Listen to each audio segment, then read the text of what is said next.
उभर जाए तो फिर शासन को, प्रशासन को दिक्कत खड़ी हो जाए, इतना ना दबाया जाए। हमारा कहने का आपसे मतलब ये है। तो अगर इसमें गिरफ्तारी नहीं होगी तो फिर हम लोग हर तरह से मजबूत हैं, तैयार हैं।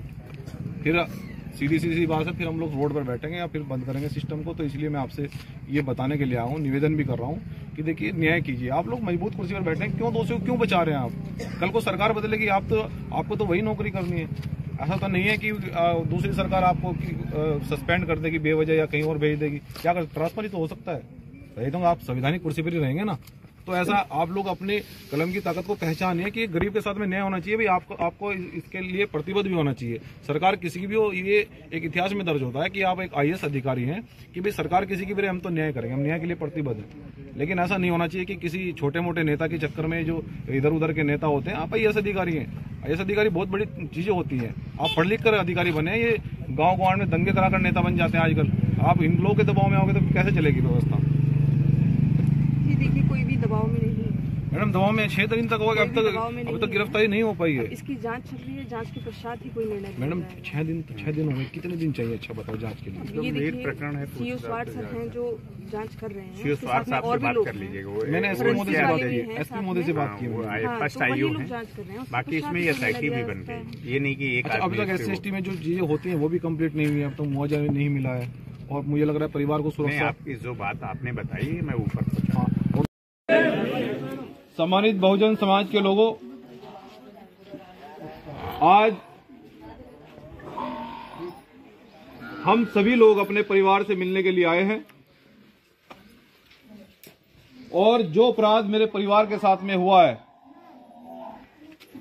जितना जघन्य अपराध मेरे परिवार के साथ में सत्ताधारी दबंगों के द्वारा और सत्ता संरक्षण में यह किया गया है, हम जानते हैं कि सत्ता के हाथ मजबूत होते हैं। लेकिन हम सरकार को यह बताना चाहते हैं कि ये हाथ हमेशा मजबूत नहीं रहेंगे। ये जो मजलूम लोग हैं, ये जो कमजोर लोग हैं, इनके हाथ भी एक दिन मजबूत होंगे, याद रखना।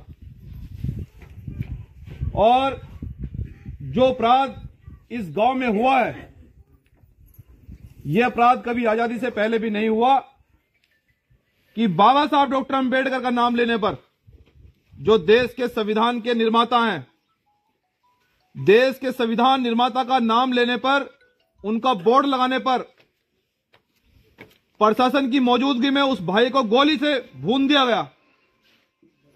इतना बड़ा अपराध कभी आजादी से पहले भी नहीं हुआ।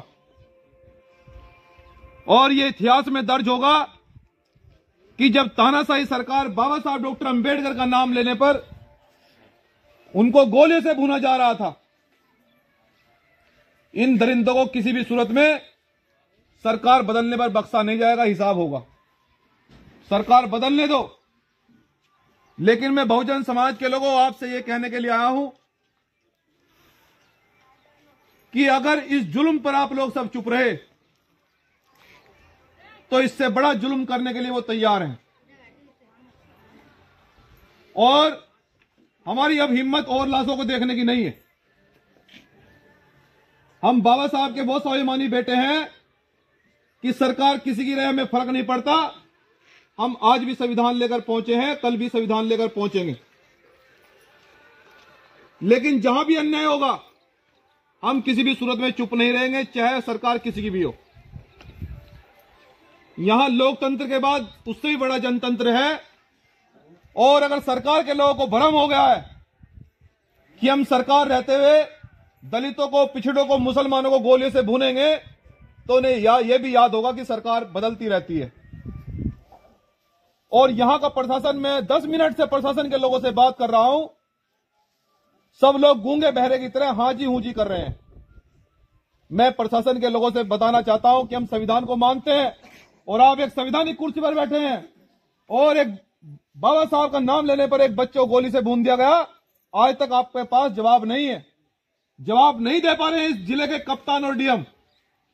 लेकिन अगर हमें जवाब नहीं मिलेगा तो आने वाली 8 तारीख को प्रदेश अध्यक्ष जी पूरे उत्तर प्रदेश के अंदर हम मुख्यालयों पर धरना देंगे।